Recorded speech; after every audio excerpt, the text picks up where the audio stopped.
इंदौर के बीचों बीच खड़ा राजवाड़ा दिन में जितना खूबसूरत दिखाई देता है, रात के सन्नाटे में उसकी पुरानी दीवारें उतनी ही रहस्यमय लगती है।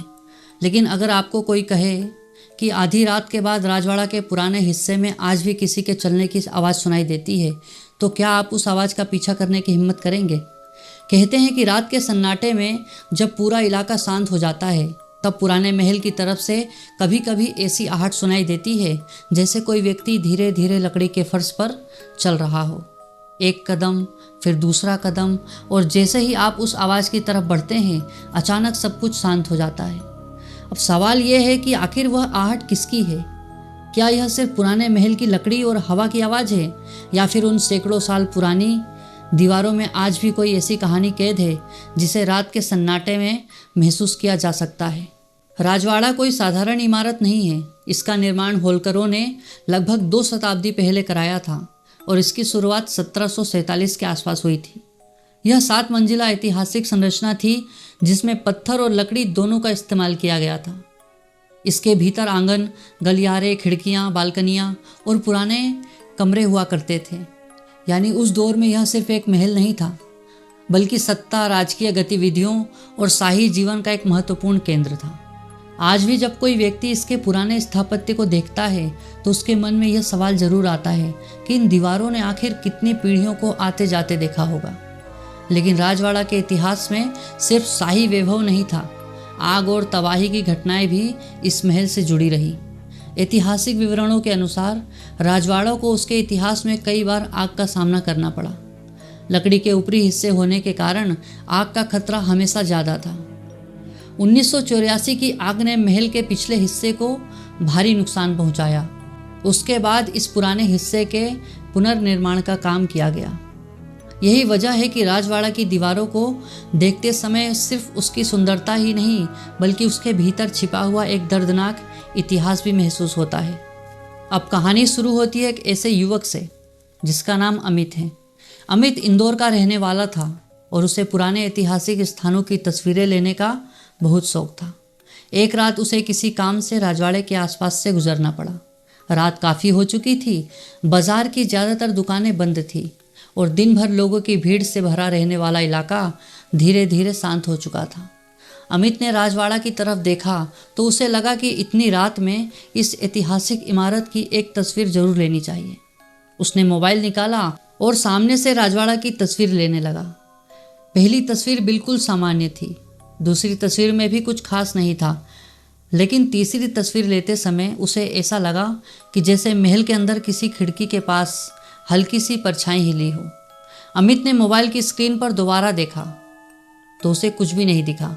उसने खुद को समझाया कि शायद रोशनी या पेड़ की परछाई होगी, लेकिन तभी उससे पीछे से एक बहुत धीमी आवाज़ सुनाई दी, ठक ठक की। अमित ने तुरंत पीछे मुड़कर देखा तो कोई दिखा नहीं। कुछ सेकंड तक वह वहीं खड़ा रहा। फिर उसे लगा कि शायद आसपास किसी जानवर की आवाज़ होगी। वह वापस मुड़ा ही था कि दूसरी आवाज़ आई। इस बार आवाज़ राजवाड़ा की तरफ से आ रही थी। अमित ने मोबाइल की टॉर्च ऑन की और धीरे धीरे उस दिशा में बढ़ने लगा। जैसे जैसे वह आगे बढ़ रहा था, उसे ऐसा महसूस हो रहा था कि आवाज़ भी उसी के साथ आगे आगे बढ़ रही है। वह रुकता तो आवाज़ रुक जाती, वह चलता, कुछ सेकंड बाद फिर वही कदम सुनाई देते। अमित का दिल तेजी से धड़कने लगा। उसने मोबाइल का कैमरा रिकॉर्डिंग पर लगा दिया। उसे लगा कि अगर अंदर कुछ है तो कम से कम वीडियो में रिकॉर्ड हो जाएगा। कुछ कदम आगे बढ़ने के बाद उसे पुराने हिस्से की तरफ एक अंधेरा गलियारा दिखाई दिया। दिन में वही जगह बिल्कुल सामान्य लगती थी, लेकिन उस वक्त वहाँ इतनी खामोशी थी कि अमित को अपनी सांसों की आवाज़ तक सुनाई दे रही थी। फिर अचानक गलियारे के अंदर से किसी के चलने की आवाज़ आई। इस बार आवाज़ बिल्कुल साफ थी। अमित ने टॉर्च उसी दिशा में घुमाई। खाली गलियारा, लेकिन आवाज़ बंद नहीं हुई। वह और अंदर गया। कुछ दूर जाने के बाद उसे लगा कि किसी ने बहुत धीमी आवाज़ में उसका नाम पुकारा है, अमित। उसके पैर वहीं जम गए। उसने पीछे देखा तो उसे कुछ भी नहीं दिखा।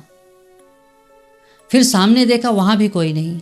उसने सोचा शायद उसका भ्रम है, लेकिन कुछ सेकंड बाद वही आवाज़ दोबारा आई। इस बार आवाज़ उसके बिल्कुल पीछे से आई थी। वह झटके से मुड़ा और उसके मोबाइल की टॉर्च की रोशनी एक पुराने दरवाजे पर पड़ी। दरवाज़ा बंद था, लेकिन उसके नीचे से जैसे हल्की सी धूल बाहर आ रही हो। अमित ने दरवाजे को हाथ लगाया। दरवाज़ा हिला भी नहीं। उसी समय अंदर से 3 बार दस्तक हुई। 3 बार किसी ने गेट खटखटाया। अमित ने तुरंत अपना हाथ पीछे खींच लिया। अब उसे यकीन हो चुका था कि वहाँ कुछ ऐसा था जिसे वह समझ नहीं पा रहा था। वह तेजी से पीछे हटने लगा, लेकिन तभी उसके मोबाइल की रिकॉर्डिंग अचानक बंद हो गई। स्क्रीन काली हो गई। उसने फ़ोन दोबारा ऑन करने की कोशिश भी की, लेकिन फ़ोन चालू नहीं हुआ। और तभी उसे अपने पीछे किसी के चलने की आवाज़ सुनाई दी।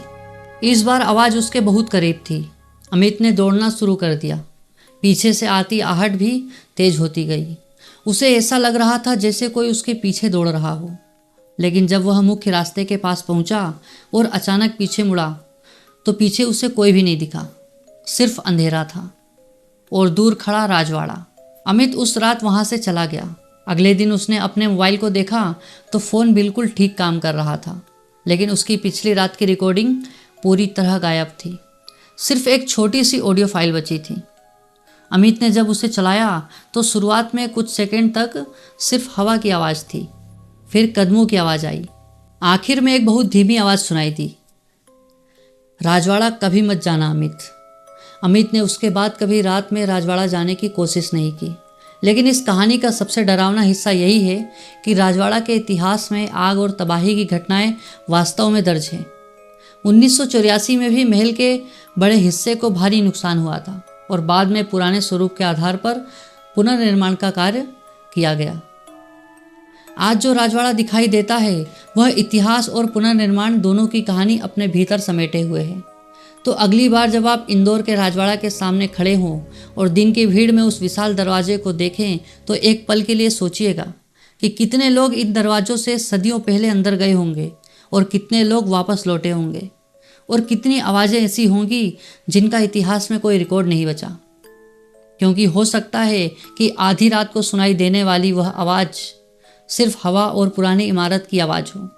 लेकिन अगर कभी आपको किसी सुनसान रात में राजवाड़ा के पुराने हिस्से से अपने पीछे किसी के कदमों की आहट सुनाई दे, तो शायद सबसे सुरक्षित रास्ता यही होगा, पीछे मुड़कर मत देखना। वीडियो अगर अच्छा लगा हो तो वीडियो को लाइक करें और चैनल को सब्सक्राइब करें।